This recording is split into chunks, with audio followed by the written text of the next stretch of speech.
नमस्कार दोस्तों, आपका हार्दिक स्वागत है आपका अपना चैनल एस्ट्रो एसएस बघेल में। जय माता दी, जय माँ बगलामुखी, जय माँ पंच परमेश्वरी, आदिशक्ति माँ जगत जननी माँ। दर्शकों, आज का जो विषय है वो है महालक्ष्मी साधना जो सीरीज चल रही है। पिछली वीडियो गई, आज उसका ये दूसरा अध्याय है कि महालक्ष्मी साधना में महालक्ष्मी माता को प्रसन्न करके उनको अपने पास कैसे रोका जाए। ठीक है ना। बहुत सारे लोग बहुत सारा पैसा कमाते हैं, ठीक है ना, लेकिन वो पैसा रोक नहीं पाते हैं। चाहे लाख रुपए कमा रहे हैं, 10 लाख रुपए कमा रहे हैं, लेकिन इधर पैसा आया उधर जो है बस महीने के एंड तक पैसा सफा। तो सबसे पहली चीज क्या है कि वेदों और शास्त्रों में लक्ष्मी माता का जो एक यंत्र में निवास माना गया है, जिसको हम श्री यंत्र बोलते हैं। तो सरल आम भाषा में कहा जाए तो श्री यंत्र महालक्ष्मी माता का निवास स्थान है। ठीक है।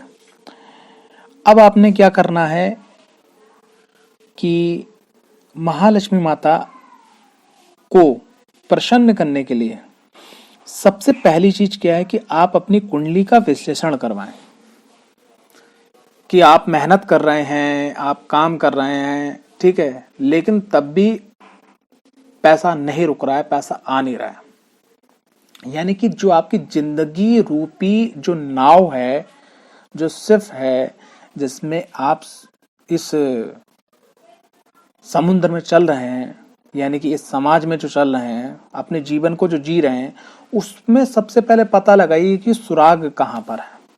तो आप अपनी कुंडली का विश्लेषण करवाइएगा। जिन लोगों की कुंडली नहीं है वो अपनी प्रश्न कुंडली बनवा सकते हैं, अपने हाथों की रेखाओं का विश्लेषण करवा सकते हैं।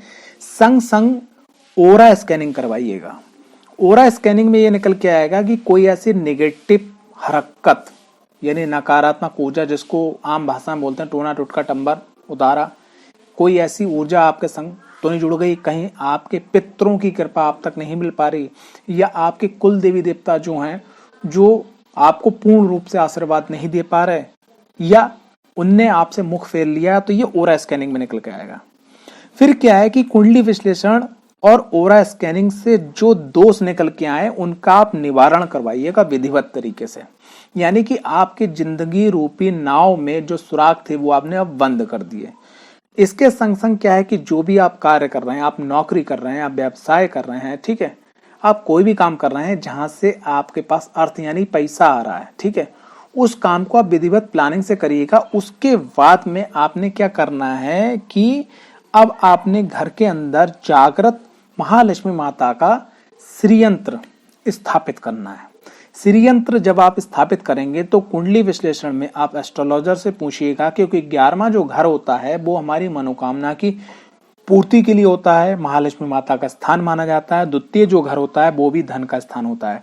आप अपनी कुंडली के अनुसार, अपने परिवार की कुंडली के अनुसार, जो परिवार के और लोग अगर दिखवाना चाहें तो दूसरा घर और 11वां घर उसको एक्टिवेट कर दीजिएगा। जब दूसरा घर और 11वां घर जब आप एक्टिवेट करेंगे तो धन के स्रोत खुलेंगे, पैसा बचना शुरू हो जाएगा, बेअर्थ पैसा खर्च होना रुक जाएगा। और जब आप श्रीयंत्र की स्थापना करें, श्रीयंत्र की स्थापना कैसे किया, श्रीयंत्र मंत्रों द्वारा अभिमंत्रित करा हुआ, जागृत करा हुआ, प्रार्थना करा हुआ श्रीयंत्र घर में कैसे रखना है। आपने क्या करना है, एक चौकी के ऊपर लाल रेशमी कपड़ा रखना है, उसके ऊपर चांदी की प्लेट या पीतल की प्लेट, उसके अंदर जागृत कमल गट्टे की माला आपको राउंड शेप में रखना है, सर्किल वाइज।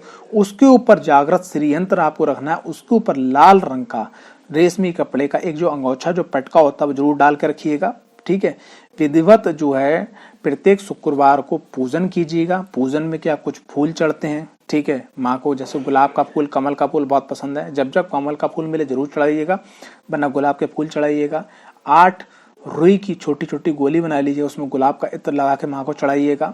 और जो श्रीयंत्र है उसका जो है शंख से, शंख में दूध, गंगा जल, ठीक है, थोड़ा सा गुलाब जल डालना चाहें वो डालना चाहें, पंचामृत बना के आप जो श्रीयंत्र का अभिषेक कीजिएगा महालक्ष्मी के मंत्रों के द्वारा।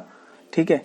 क्योंकि जब आपको जागृत श्री यंत्र दिया जाएगा तो उसके संग में आपको मंत्र भी प्राप्त होगा, जिस मंत्र से आप अभिषेक करें। और ये मान के चलिएगा कि वो एक मूर्ति नहीं है, वो एक एलिमेंट नहीं है, वो महालक्ष्मी माता बैठी हुई है जिनकी आप आराधना करना है। यकीन मानिएगा कि ये प्रयोग करने के बाद अखंड धन की प्राप्ति होती है, क्योंकि आपने सबसे पहले कुंडली विश्लेषण, कुंडली अध्ययन, ओरा स्कैनिंग, दोष निवारण सब फ्री हो गए। उसके बाद में आपने जब जागृत श्री यंत्र कर रखा, अगर आप शुक्रवार को पूजा करते हैं, अक्षय तृतीया पे पूजा करते हैं, दीपावली के दिनों में पूजा करते हैं, ठीक है, और पूर्णमासी पे पूजा करते हैं, अमावस्या पूजा करते हैं, यकीन मानिएगा कि आप जिस भी काम में हाथ डालेंगे उस काम में बरकत होगी। क्योंकि और बरकत के संग संग एक बात ध्यान रखना है कि जहां महालक्ष्मी का निवास होता है तो वहां पर माता महाकाली, माता महासरस्वती और 10 महाविद्याओं और नव दुर्गा और 64 योगिनी माताओं सबकी कृपा हो जाती है। ठीक है ना, सबकी कृपा हो जाती है और जिंदगी सुख में सरल हो जाती है। तो अगर आप अपने जीवन से परेशान हैं, अगर आप अपने जीवन में मेहनत कर रहे हैं, हाँ एक बात और बताना चाहूंगा कि ये वीडियो उन लोगों के लिए नहीं है कि भाई जो लोग हराम खोर हैं, सीधी सीधी भाषा में बात कर रहा हूँ यहाँ पर मैं, हराम खोर हैं जो कुछ जीवन में कुछ साफ करना ही नहीं चाहते और पैसा आ जाए, रुपया आ जाए।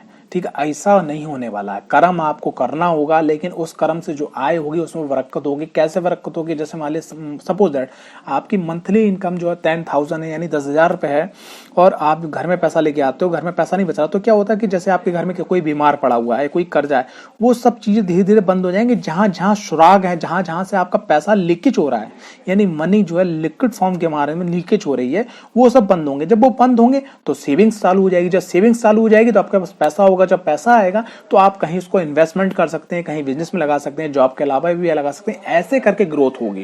कहते हैं नहीं कि अगर पैसा सही तरीके से अगर आपके पास आ रहा है, माँ भगवती महालक्ष्मी, ठीक है, महासरस्वती, महाकाली और नवदुर्गा 10 महाविद्याओं में से अगर किसी भी देवी की कृपा या किसी 64 योगिनी माता में से किसी भी देवी की कृपा हो जाती है तो आपको सद्बुद्धि मिलती है, सद्मार्ग मिलता है। आप वहां पैसा लगाते हो और उस पैसे को बढ़ा देते हो। इसीलिए आपने देखा होगा कि बहुत सारे लोग, आपने अपने लाइफ के अंदर प्रैक्टिकल देखा होगा कि पैसा आने के बाद कुछ लोगों में बुराई आ जाती है, और कुछ लोगों के पास जो 100 में से 1 ही 2% लोग होते हैं कि जिनको पास पैसा आने के बाद ज्ञान भी आ जाता है और उस पैसे को वो डबल ट्रिपल और बढ़ाते चले जाते हैं और एक समाज के अंदर एक सम्मानित व्यक्ति के रूप में, उदाहरण के रूप में प्रस्तुत होते हैं।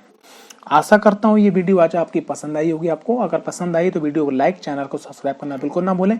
कुंडली विश्लेषण, ओरा स्कैनिंग, प्रश्न कुंडली विश्लेषण, ठीक है, हस्तरेखा, ठीक है, और ज्योतिषीय परामर्श के लिए आप अपने इस मित्र को जरूर सेवा का मौका दीजिएगा।